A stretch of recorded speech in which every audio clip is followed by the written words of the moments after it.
Olá, minha gente. Vamos esperar um pouco para alguns companheiros poderem entrar na minha live. Conversa franca, de cara limpa. Conversar com vocês da forma com que eu faço política, sempre dizendo o que penso, sustentando o que digo, na defesa da minha visão ideológica, da minha identificação com o nosso povo e de um indiscutível amor pelo Brasil. Esta semana tive surpresas. Publicam diálogos dos procuradores, onde o Deltan Dallagnol, o famoso procurador Deltan Dallagnol, disse que vai festejar com um jantar a minha não reeleição para o Senado. Por quê? Eu não sou corrupto. Eu fiz um governo altamente benéfico para o Paraná.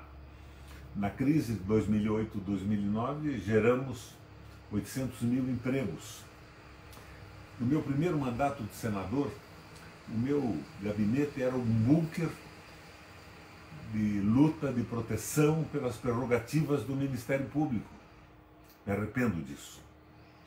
Demos demais a essa rapaziada que fez um concurso e depois se aperfeiçoou em escolas americanas e perdeu a identidade com o país, o amor pelo Brasil.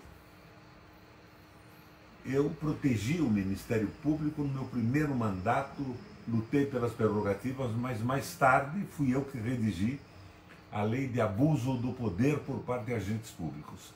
Parlamentares, procuradores, juízes, fiscais de renda, que abusam da sua qualidade de agente público para obter vantagens próprias ou para sua ideologia.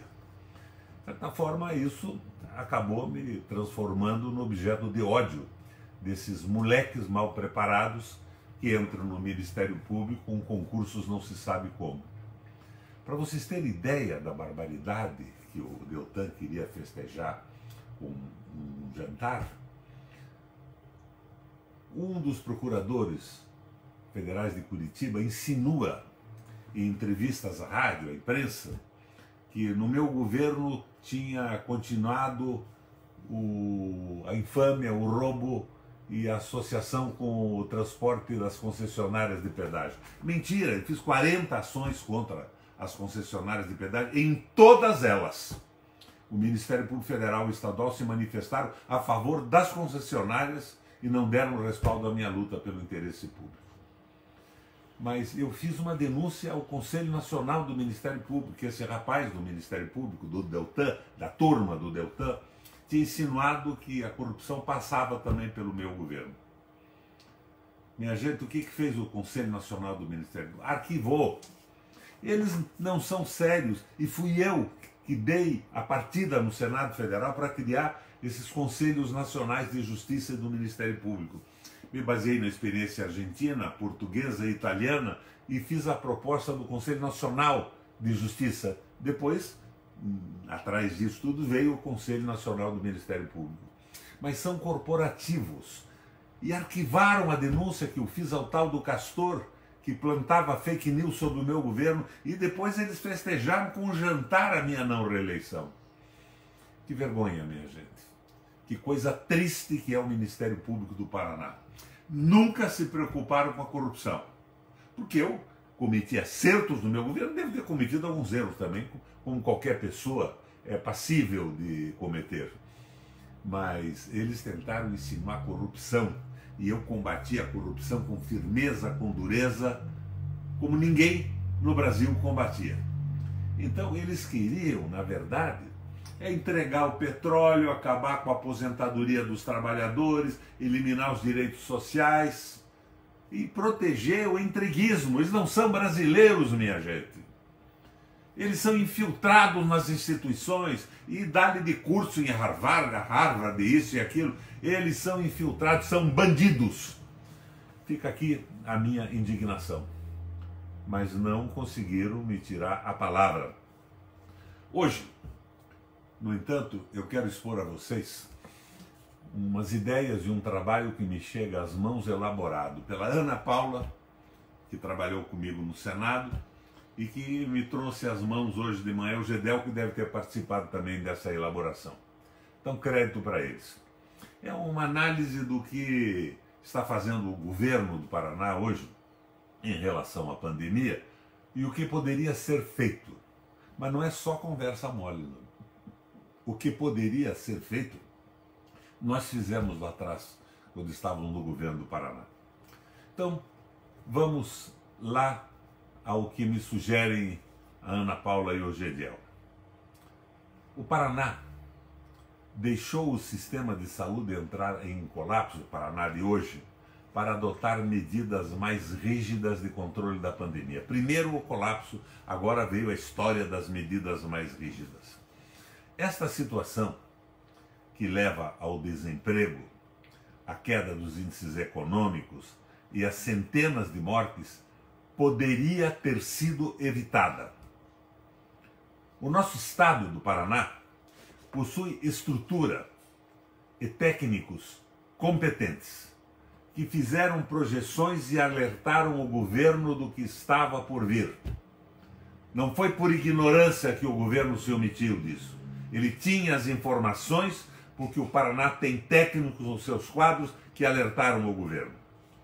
Me pergunto, se um administrador experiente teria colocado em prática um plano robusto de proteção à vida e à economia e não teria seguido a ciência e as opiniões médicas, ao invés de só se preocupar com o lucro e a sua imagem de rato bonitinho, filho do ratão. Deixar as aglomerações de final de ano e carnaval livres, sem a população estar vacinada, sem a existência de uma medicação eficaz, era a soma certeira da explosão de casos. O governo provocou essa explosão que nos deixa nessa crise terrível agora, onde não temos sequer, para um acidentado de automóvel, uma UTI. Situação terrível e drástica. Hoje, centenas de pessoas aguardam filas para um leito. Outras tantas sequer conseguem um atendimento e contam com a própria sorte. Vejam a que ponto a omissão do governo levou o estado do Paraná. Não me digam que isto não era possível. Sabíamos exatamente o que estaríamos vivenciando hoje esse quadro. O governo sabia e não fez nada, por ideologia e por aproveitamento de bobagens, de mentiras, a favor da imagem do governante. Quando fui governador, minha gente, enfrentamos a grande crise econômica mundial e saímos vitoriosos. Vocês sabem que nós conseguimos fazer com que o Paraná se destacasse no Brasil em termos de crescimento e de atendimento de saúde naquele momento por ação direta do Estado. Medidas simples e importantes, como a redução de impostos de pequenas e médias empresas, o Lustraterma, a tarifa solidária da água, a irrigação noturna no campo, o leite das crianças e o congelamento das tarifas da Sanepar e da Copel foram suficientes para manter os empregos, além de criar 800 mil novos postos de trabalho durante a crise. Mantivemos, então, com ação de governo, a economia em alta, apesar da grande crise econômica e da H1N1. Enfrentamos o H1N1 sem nunca permitir que a situação se agravasse. Por meio do TECPAR das universidades estaduais e conhecendo as manufaturas do interior do estado, produzimos álcool em gel, máscaras e outros insumos de proteção para beneficiar os paranaenses. Além disso, entre 2003 e 2010, regionalizamos a saúde. foram construídos, ampliados e reformados mais de 44 hospitais. Simples postos de saúde, como Zona Norte ou Zona Sul em Londrina, foram transformados em hospitais de porte para atender a cidade e a região. E assim em todo o interior do Paraná. O que nos permitiu, no momento de crise, o atendimento de toda a população. Nós havíamos cuidado da estrutura de saúde do Estado.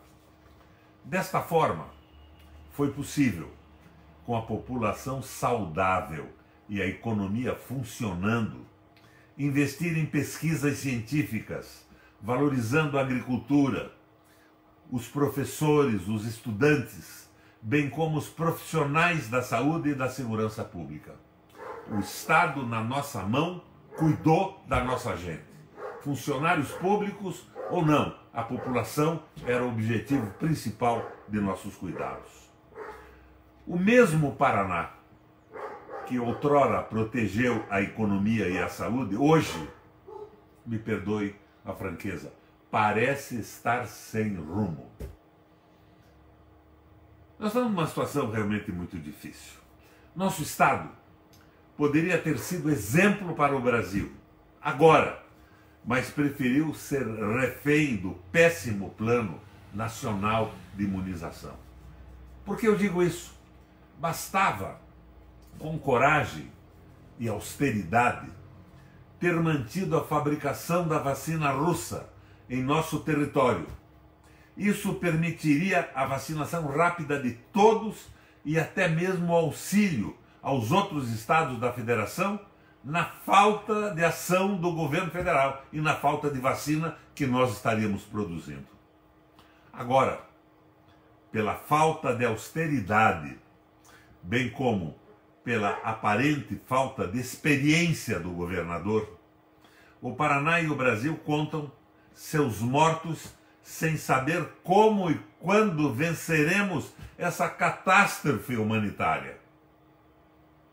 Aparente falta de experiência, absoluto despreparo e completa falta de experiência do governador e da sua equipe.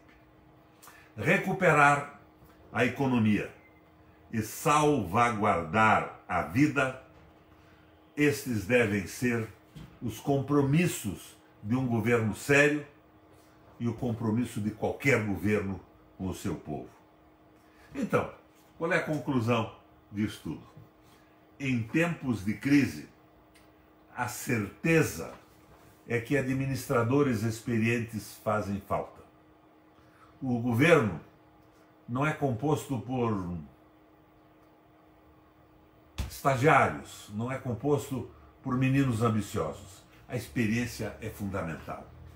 O que estou tentando dizer aqui a vocês é que nós não temos governo porque nós temos uma molecagem que faz propaganda, estão valorizando os lucros dos acionistas privados ao invés do povo na administração da Sanepar e da Copel, e tem tarifas explodindo, lucros fantásticos que não são investidos em melhoria das condições, extensão do saneamento básico e da eletricidade para todo o Estado, mas vão para os acionistas. O governo teve a coragem de determinar agora que trabalhará, apesar de qualquer situação que viva o país, sempre com as tarifas mais altas. E o governador do Estado pede que se aumente o percentual da distribuição de lucro. Então, estão sangrando o povo para aumentar o lucro dos fundos de pensão, muitos deles fora do país, e de empresários muito ricos que compraram, não sei porquê, ações da Sanepar de governos despreparados, inexperientes ou absolutamente corruptos. Nenhum tostão dessa gente serviu para o investimento. Simplesmente serve para gerar dinheiro e aumentar os lucros desses investimentos. A revelia do Estado sem consultar o interesse do povo do Paraná. Minha gente, essas informações eu dei porque foram levantadas e a mim foram sugeridas pela Ana Paula e pelo Gediel. Comigo trabalhava gente experiente, competente, mas acima de tudo com profunda identidade com o povo do nosso Paraná. Valeu, obrigado, concluo aqui.